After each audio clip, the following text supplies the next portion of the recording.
មានក្មេងស្រី6នាក់បានធ្វើការចុះមកលេងទឹកនៅកំពង់ដរកោះដាច់ពុកអាស័យក៏ត្រូវបានលងទឹកចំនួន6នាក់ធ្វើការសង្គ្រោះបាន3និងធ្វើការបណ្ដាលឲ្យស្លាប់នឹងគឺ3នាក់នៅត្រង់ចំណុចកោះដាច់នេះតែម្ដងឥឡូវនេះទស្សនវិជ្ជាដែលនៅទីតាំងចំណុចកាត់ហេតុបងប្អូនប្រជាពលរដ្ឋកំពុងតែចោមរោមមើលដោយសារតែកូនខ្ញុំស្លាប់លងទឹកស្លាប់លងទឹកស្លាប់បាទអាយុប្រហែលប្រហែលដែរបង13ឆ្នាំគាត់មកពីណាហើយទៅណាបានមកលងទឹកនៅកោះដាច់នេះបងខ្ញុំមិនដឹងដែរថាគាត់នៅរៀនថាដឹងអីគាត់នាំនេះមកលេងអត់ដឹងអូគាត់ប្រាប់បងថាម៉េចបងគាត់រៀនប្រាប់ម្ដាយគាត់រៀននៅព្រៃកបៅបាទនៅព្រៃខាងនោះហើយមិនបានឆ្លងមកដល់កោះដាច់នេះបងខ្ញុំមិនដឹងដែរគាត់មកតាមគ្នាមិនអីគាត់មិនដឹងដែរអ្នកភូមិមួយគ្នាអ្នកភូមិជាមួយគ្នានៅពុកអាស័យនោះព្រៃកបៅនៅព្រៃកបៅនោះបាទលងទឹកផែជាយូរដែរផែខ្ទង់កន្លះម៉ោងអត់ដឹងតំណំគេហៅលឺនោះតាមពិតគាត់មិនមែនជាកូនចៅអ្នកស្រុកកោះដាច់ទេគាត់នៅខាងព្រៃកបៅនោះបាទគាត់រៀននៅអនុវិទ្យាល័យព្រៃកបៅនោះតែថ្នាក់ទី7ទាំងអស់កូនស្រីនោះអូថ្នាក់ទី7បាទអញ្ចឹងគាត់ឆ្លងមកលេងមិនដឹងមូលហេតុអីបានគាត់មកលេងកន្លែងនេះព្រោះកន្លែងនេះមិនមែនជាកន្លែងមុជទឹកកំសាន្តអីទេកន្លែងទីកំពុងចម្លងរបស់គេអ្នកស្រុកកន្លែងនេះគេអត់ដែរមកលេងហ្នឹងទេបាទហេតុអីបានគាត់ជិះកង់មកលេងកន្លែងហ្នឹងទៅវិញយើងអត់ដឹងមូលហេតុអីគាត់ធ្លាប់មកឬក៏មិនធ្លាប់មកបាទអាហ្នឹងខ្ញុំដឹងជាបឋមតែប៉ុណ្ណឹងអាហារបំពន់ស៊ីបែប៉ារីជាប្រភេទអាហារបំពន់ដែលផលិតនៅប្រទេសបារាំងមានប្រសិទ្ធភាពខ្ពស់ក្នុងការដោះស្រាយបញ្ហាសុខភាពទាំងអ្នកមានសុខភាពទ្រុឌទ្រោមនិងអ្នកមានសុខភាពរឹងមាំក៏អាចពិសាបានព្រោះអាហារបំពន់ស៊ីបែប៉ារីមានសមត្ថភាពខ្ពស់ក្នុងការការពារការកើតជំងឺមហារីកកាត់បន្ថយដុំគីរដូវមកមិនទៀងបញ្ហារោគស្ត្រីការពារការកើតជំងឺទឹកនោមផ្អែមដោះស្រាយបញ្ហាក្រពះពោះវៀនអស់កម្លាំងលហិតល្ហៃវិលមុខកោសខ្យល់ញឹកញាប់គិតច្រើនគេមិនលក់ឈើសន្លាក់លើឈាមលើជាតិខ្លាញ់អាស៊ីតឬដងបាតនោមញឹកមេរោគក្នុងថ្លើមនិងអាចជួយសម្រួលបញ្ហាផ្សេងៗជាច្រើនទៀតទំនាក់ទំនងទិញតាមរយៈ Facebook Page ឬលេខទូរស័ព្ទខាងក្រោមក្រុមនឹងជម្រាបសួរប្រិមត្តទស្សនិកជនដែលនិយមនឹងតាមដានរកការផ្សាយរបស់អង្គភាពវិថីញូគណៈពេលនេះខ្ញុំបាទមីស្ទ័រការកំពុងតែមានវត្តមាននៅក្នុងទឹកដីកោះបាទសង្កាត់កោះដាច់ខណ្ឌជ្រោយចង្វានៅក្នុងទឹកដីកោះតែម្ដងគឺនៅវេលាម៉ោង5ល្ងាចទៅហើយបាទត្រូវនៅថ្ងៃទី20បាទខែមីនាឆ្នាំ2025នេះដោយយើងទទួលបានព័ត៌មានបឋមពីលោកមេប៉ុស្តិ៍ជ្រោយប៉ុស្តិ៍កោះដាច់ដែលគាត់បានផ្ដល់មុននេះបន្តិចថាមានក្មេងស្រី6នាក់បានធ្វើការចុះមកលេងទឹកនៅកំពង់ដរកោះដាច់ពុកអាស័យក៏ត្រូវបានលងទឹកចំនួន6នាក់ធ្វើការសង្គ្រោះបាន3និងធ្វើការបណ្ដាលឲ្យស្លាប់នឹងគឺ3នាក់នៅត្រង់ចំណុចកោះដាច់នេះតែម្ដងឥឡូវនេះទស្សនវិជ្ជាដែលនៅទីតាំងចំណុចកាត់ហេតុបងប្អូនប្រជាពលរដ្ឋកំពុងតែចោមរោមមើលដោយសារតែទីតាំងក្មេងស្រីដែលបានស្លាប់ទាំង3នាក់នេះបាទគឺសិតតែសឹកសឹងតែជាអ្នកភូមិនៅក្នុងភូមិពុកអាស័យបាទនៅត្រួយម្ខាងណាមិនដឹងថាមូលហេតុអីគាត់ឆ្លងដពីមកចាហៀងមកគឺមកលេងទឹកនៅកោះដាច់នេះតែម្ដងហើយឥឡូវនេះគឺត្រូវបានស្លាប់បាត់បង់ជីវិតរហូតដល់3នាក់គឺសិតសឹងតែជាក្មេងស្រីបាទនៅត្រួយម្ខាងឯណោះបាទក្រុមគ្រួសារសាច់ញាតិគាត់បានទទួលដំណឹងហើយជុំវិញករណីកូនរបស់គាត់គឺត្រូវបានលងទឹកនៅកំពង់ដរកោះដាច់នេះតែម្ដងនេះគឺជាទស្សនវិជ្ជារួមដែលយើងទទួលបានពីបងប្អូនប្រជាពលរដ្ឋហើយក៏យើងទទួលបានពីកម្លាំងសមត្ថកិច្ចនិងប៉ុស្តិ៍នគរបាលកោះដាច់ដែរដែលគាត់បានផ្ដល់ព័ត៌មានបឋមមកក្រុមការងារយើងនេះឥឡូវទៅមើលទស្សនវិជ្ជាទាំងអស់គ្នាហើយនឹងធ្វើការសាកសួរទៅក្រុមគ្រួសារសាច់ញាតិរបស់ក្មេងស្រីដែលបានស្លាប់បាត់បង់ជីវិតនៅដរកោះដាច់នេះតែម្ដងបងជំរាបសួរបងបងខ្ញុំឃើញបងកាន់ធូបកាន់ធាននឹងបងមានរឿងអីនៅក្នុងសង្កាត់កោះដាច់នេះនៅក្នុងកោះដាច់នេះតែម្ដងបងកូនខ្ញុំស្លាប់លងទឹកស្លាប់លងទឹកស្លាប់បាទអាយុប្រហែលប្រហែលដែរបង13ឆ្នាំគាត់មកពីណាហើយទៅណាបានមកលងទឹកនៅកោះដាច់នេះបងខ្ញុំមិនដឹងដែរថាគាត់នៅរៀនថាដឹងអីគាត់នាំនេះមកលេងអត់ដឹងអូគាត់ប្រាប់បងថាម៉េចបងគាត់រៀនប្រាប់ម្ដាយគាត់រៀនកូនបងឈ្មោះអីដែរបងហានលីនដាបាទហើយនៅរៀននៅហ្នឹងទេបងណោះរៀននៅព្រៃកបៅរៀននៅព្រៃកបៅបាទនៅព្រៃខាងនោះហើយមិនបានឆ្លងមកដល់កោះដាច់នេះបងខ្ញុំមិនដឹងដែរគាត់មកតាមគ្នាមិនអីគាត់មិនដឹងដែរ3នាក់ហ្នឹងគាត់អ្នកលងទាំងអស់ហ្នឹងគាត់អ្នកភូមិជាមួយគ្នាឬក៏បងប្អូនគ្នាបងអ្នកភូមិជាមួយគ្នាអ្នកភូមិជាមួយគ្នានៅពុកអាស័យហ្នឹងព្រៃកបៅបងនៅព្រៃកបៅហ្នឹងបាទអូជួបរួមលេខទុកបងណាបាទ គ្រប់បងជាអាញាធរនៅក្នុងទឹកដីនេះបងទទួលបានព័ត៌មានបាក់ថំយ៉ាងម៉េចដែរបងជុំវិញករណីយើងក៏ឃើញប្រទេសឃើញក្មេងស្រីស្លាប់រហូតដល់13នាក់តាមពិតទៅខ្ញុំព័ត៌មាននេះខ្ញុំដឹងតាមរយៈភូមិដែលគាត់រាយការណ៍ទេព្រោះខ្ញុំទៅប្រជុំថ្ងៃមិញនេះបាទបងបាទក្រោយមកដឹងព័ត៌មានមកខ្ញុំក៏ឡប់មកឃើញតាមព័ត៌មានភូមិរាយការណ៍ទៅក៏ខ្ញុំមកមើលដល់ទីតាំងជាក់ស្ដែងទៅមកដល់ជាក់ស្ដែងនៅទីតាំងនេះឃើញសពស្លាប់ប្រមាណអ្នកហើយសិតតែវ័យប្រមាណដែរបងនិយាយទៅតាមការរាយការណ៍ខ្ញុំពាក់ព័ន្ធនឹងសពនេះអ្នកដែលខាងបានដឹងឮថាគ្នាវាមក5នាក់បាទមកលេងទឹកកន្លែងហ្នឹងហើយមានការហូបថ្នោតជូរហូបថ្នោតអីចឹងបាទក្រោយមកក៏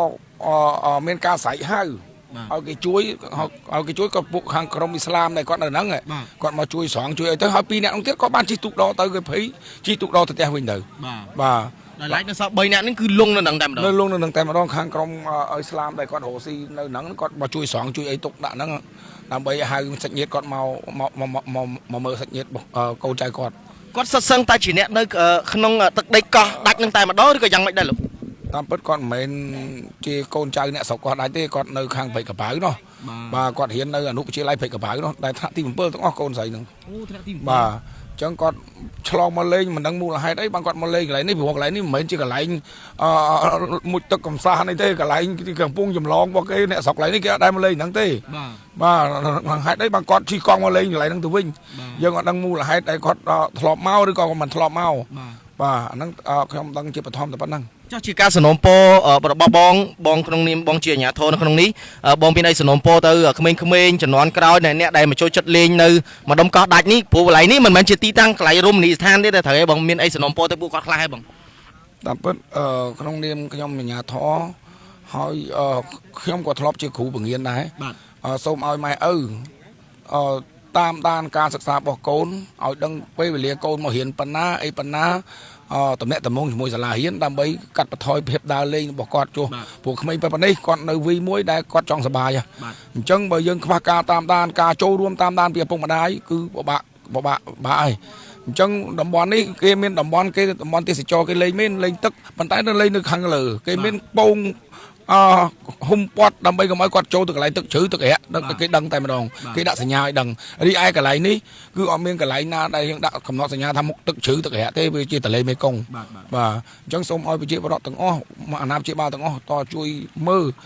កូនចៅយើងដើម្បីកុំឲ្យគាត់ដើរមកដល់រហូតដល់ធ្វើលងទឹកស្លាប់អស់ដូចយ៉ាងដែលមានអណោយធម្មតុងផែម៉ោង2កន្លះពេលហ្នឹងគេឆោឡោយ៉ាងម៉េចដែរបងឃើញគេស្រែកហៅស្រែកថាម៉េចដែរបងគេថាមានក្មេងលងទឹកគេឲ្យមកជួយស្រង់ក្មេងផងបាទបងទៅស្រង់ហ្នឹងជាមួយទឹកកន្លែងណាបានទៅដល់ប្រទេសឃើញសពក្មេងទាំង3នាក់ហ្នឹងតែម្ដងបងជាមួយនៅកណ្ដាលនេះតមកក្មេងម្ដងប្រាប់នៅណោះម្ដងនៅណែទៅពេលរកឃើញខ្មោចនៅនេះបាទឃើញម្ដងទាំង3ឬក៏ឃើញម្ដងមួយបងនៅម្ដងមួយតែនៅគៀកគ្នាអូម្ដងមួយតែប៉ុន្តែនៅក្បែរគ្នាបាទ